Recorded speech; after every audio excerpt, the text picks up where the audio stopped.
By the dawn's early light, what so proudly we hailed at the twilight's last gleaming, whose broad stripes and bright stars through the perilous fight o'er the ramparts we watched were so gallantly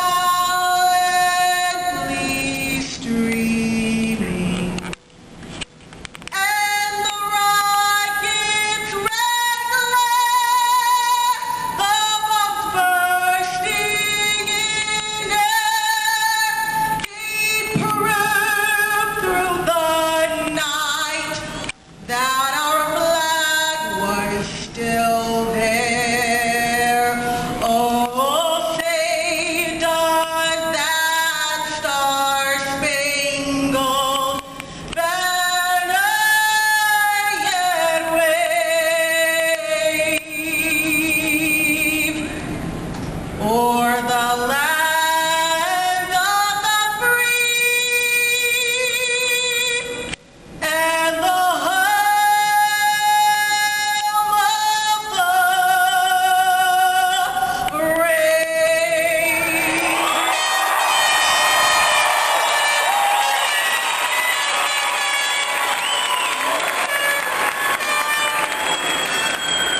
I want to extend a warm welcome to our families and guests, and a special welcome to the class of 2011.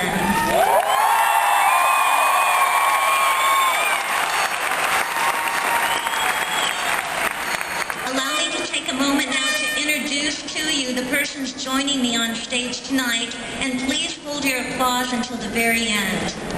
I'll begin with our Board of Governors, Dr. Brenda Even, District 1, Mr. David Longoria, District 2, Ms. Vicki Marshall, District 3, Mr. Scott Stewart, District 4, Ms. Marty Cortez, Chair of the Board, and District 5.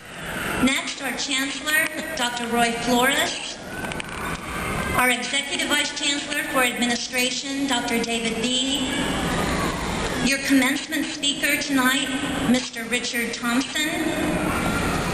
We also have the presidents of the other 5 campuses with us, Dr. Sylvia Lee, Community Campus, Dr. Johnson Baya, Desert Vista Campus, Ms. Charlotte Fugit, East Campus, Ms. Jana Coy, Northwest Campus, Dr. Louis Albert, West Campus, and faculty representatives, Ms. Kim Lisa Duchisella and Ms. Patricia Figueroa. Let's join and welcome them now.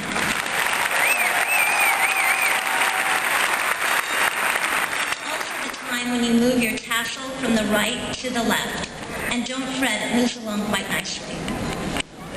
Now continuing our program, it gives me great pleasure to present to you the Chancellor of Pima College, Dr. Roy Flores. For my personal congratulations to each of you. Soon, in a relatively short period of time, you will be ex-PCC students and you will be graduates. In a short period of time. As I offer you my congratulations, I ask you to join me in giving a round of applause first to all of the family members who are here to celebrate with you.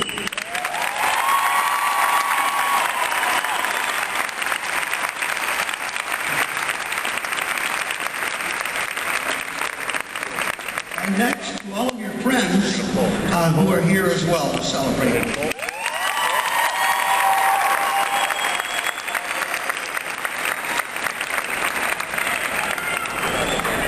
You are graduating in a very, very special time in this nation's history. We have a lot of challenges here in Pima County and Tucson, Arizona. We have a lot of challenges in the nation and a lot of challenges in the world. And you're going to be taking your rightful place in society to help shape the society of the future. What you do and what your generation does will shape the first 50 years of the 21st century.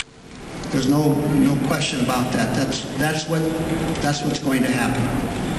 And we hope that as you look at your experience at Pima Community College, that Pima has equipped you well, has provided you with the lessons that will help you to shape this nation and shape this world in a way that we, all of us, will be very proud of. First of all, there's the simple thing of earning money.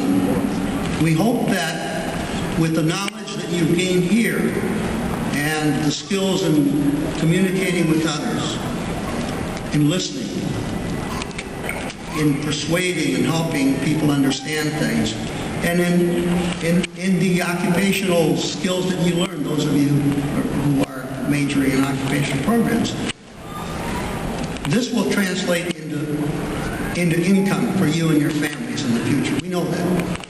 Right now, this particular time of the year, unemployment is higher than it normally is, but over the course of a lifetime, it will pay off. This investment will pay off better than any other investment you can possibly imagine. So that's already in the bank because you have dedicated yourself to learning, to achieving, overcoming obstacles, and graduating. This really is a very first step in your lives. We also hope that as you shape the future, you will continue to look at education, higher education, community colleges, all of it, as worthy of your time and attention, worthy of ensuring that what is offered is quality instruction. What is offered is the pathway for the future, for future generations. We can't let that go. What makes this country great is access to education. Not just the promise, but the reality of that access. That's the difference. It's not just about, hey, let me come here and walk around somnambulantly for a while. It doesn't work that way. You know that because you have studied and you have learned and you have graduated. But as you shape the future, shape community colleges, shape universities, and the K-12 system so that it provides instruction for the next generation. Right now, I think it's fair to say that education is not valued as much as it used to be. That we're thinking other things are more important. That budget cuts and all of these things reflect the idea that this compact we had among ourselves, that we would educate each other's children, is not as valuable as it used to be. I hope that that is turned around with your generation, and the generation that follows you will be as fortunate as you have been. Thank you. Many, many stories, and any one of you could be up here sharing your story. Tonight we have one of your classmates who is going to provide his thoughts and insights to you. Richard Thompson began his most recent passage through Pima Community College as a member of student government and various writing programs and activities throughout the college. As president of student government, he learned leadership skills and was taught the importance of working as a whole. Richard learned how to focus his writing into an effective means of illustration by being published in Sanskrit 2010, as well as starting production on a film based on one of his stories. Richard is graduating with an Associate of Arts in Liberal Arts with a focus in creative writing. He plans on pursuing a baccalaureate in creative writing with a double minor in Japanese and English at the University of Arizona. He would like to use his degrees to begin teaching English in developing parts of the world. Richard's dream is to always be a vessel to benefit those in need. It gives me great pleasure to introduce your student speaker, Richard Thompson.